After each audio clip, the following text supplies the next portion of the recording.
Let's take a look at one of your contentious exchanges with Matt Miller.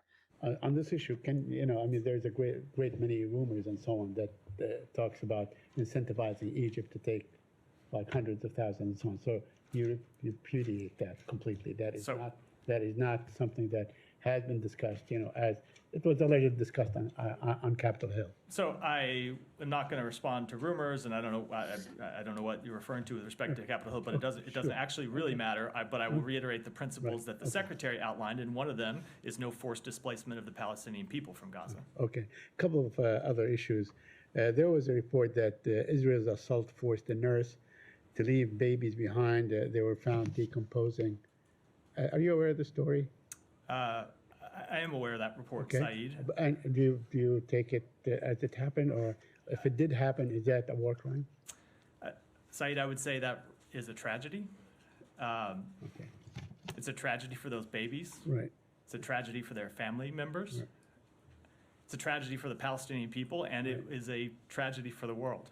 Okay. And it is why we have made clear that far too many Palestinians have been killed in this conflict, and that, of course, includes far too many Palestinian children and, of course, Palestinian babies. And it is why we have taken every measure we could to speak loudly and clearly to the government of Israel that it needs to do everything it can to minimize civilian harm, and it's why we have worked to try and move humanitarian assistance in. And it is also why I will say we have said that Hamas should stop hiding its fighters in hospitals. I'm talking about this particular incident. I know. It gets to the very difficult nature of this war, right? And the immense human tragedy that has been inflicted on far too many people. But if it happened, it's not a war crime, or is it a war crime? So I'm never going to be able to make an assessment here. You saw us today make a conclusion about war crimes after a very deliberate fact-finding process, where we then apply the facts. Trigger warning. There's more of this guy. It's not something I can do. Responding to a report. Just please. Let me finish my answers before you interrupt. I will take all of your questions. Sure. It is not something I can do responding to a report from the podium. Okay, I understand. But would the U.S. consider sending a fact-finding mission like you did? We are in the middle of a conflict right now, an ongoing conflict. We monitor all of these reports, but I'm not going to speak to what actions we might take when we're still in the middle of major combat operations. And lastly, my last question.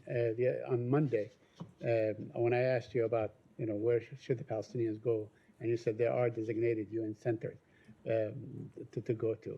Well, apparently the spokesperson for the United Nations, Stefan Dujarric, whom you know, repudiated that yesterday, or refuted that.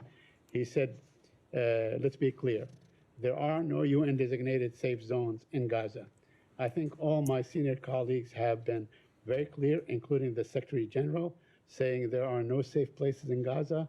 There are shelters that fly the UN flag that are sheltering thousands and thousands and thousands of people, men, women, and children who are trying to stay alive and get some food, get some water. We have seen since the beginning of this conflict that those places that fly the UN flag have not been safe either. You comment on that? So I will say, first of all, I did not say that there were safe zones. That is a very different concept. Said, again, can we just establish a ground rule that I won't interrupt you and you won't interrupt me? I did not say that there were safe zones. That is a different concept. We have seen earlier in this conflict the idea of safe zones, and what instead we have moved to, what we have supported, are areas that are deconfliction sites, and there are sites that are UN flagged facilities that Israel is aware where those sites are.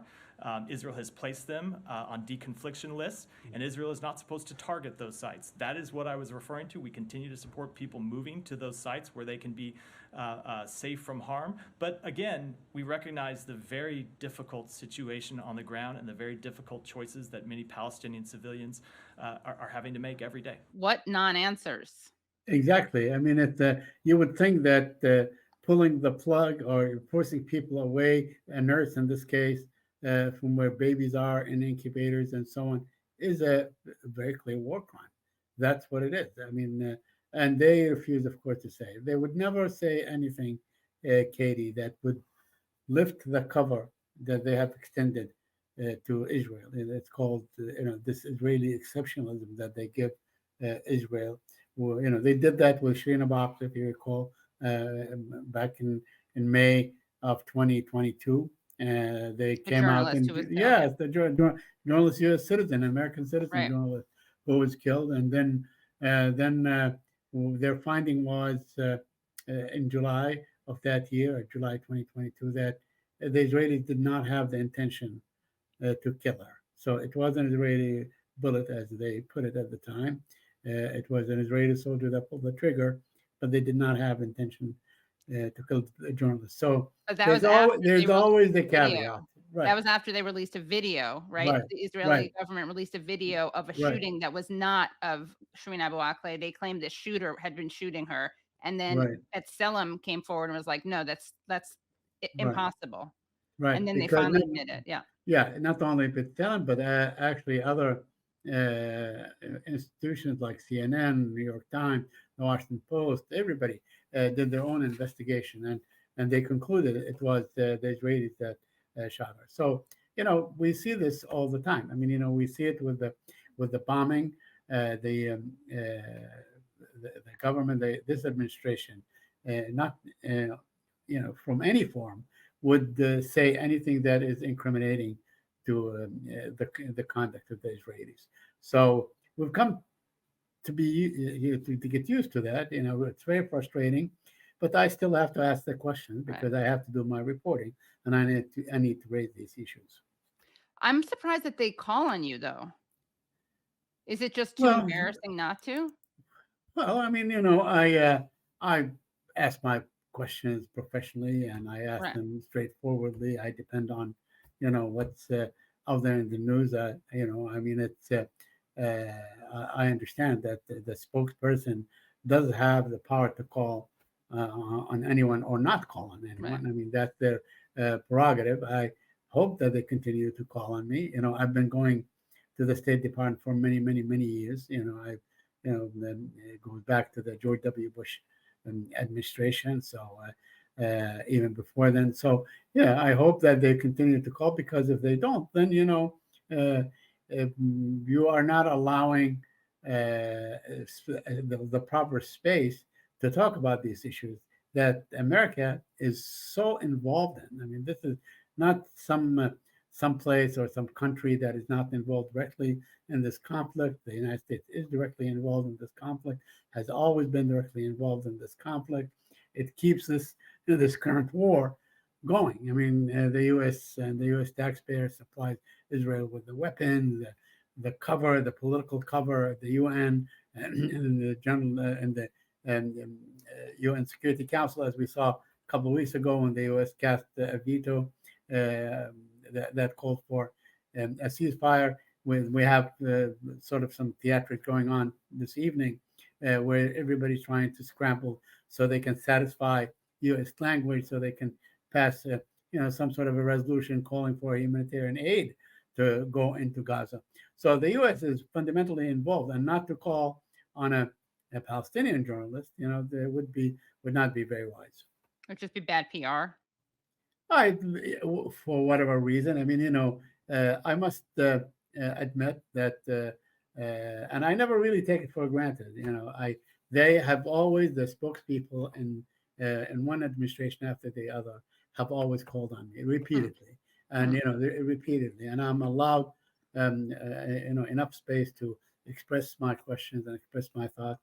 I mean, sometimes the spokesperson gets either frustrated or upset with my questioning and says, don't interrupt me, do this, not do that. But that's about it. I mean, we are quite amicable with one another. I mean, it is shocking, though. I mean, even though you asked that question, one would think, I mean, it's shocking, but it's not shocking. It's totally predictable. It's disgusting, though, that the story about babies being left Mhm. to decompose.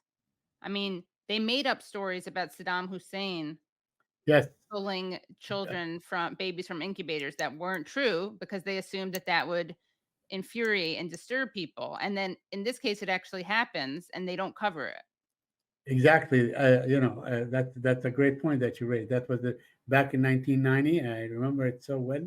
And in fact, they brought someone to testify, Yeah. and she turned out to be the daughter of the ambassador, to Right. the Kuwaiti ambassador to Washington. So yes, absolutely, I concur. That is exactly what happened when it comes to the Palestinian. Look, there is something almost in any area on human rights, on right to defend oneself, and all these things. It's okay, except for the Palestinians. I Yeah. mean, this is the kind of message that is constantly being conveyed.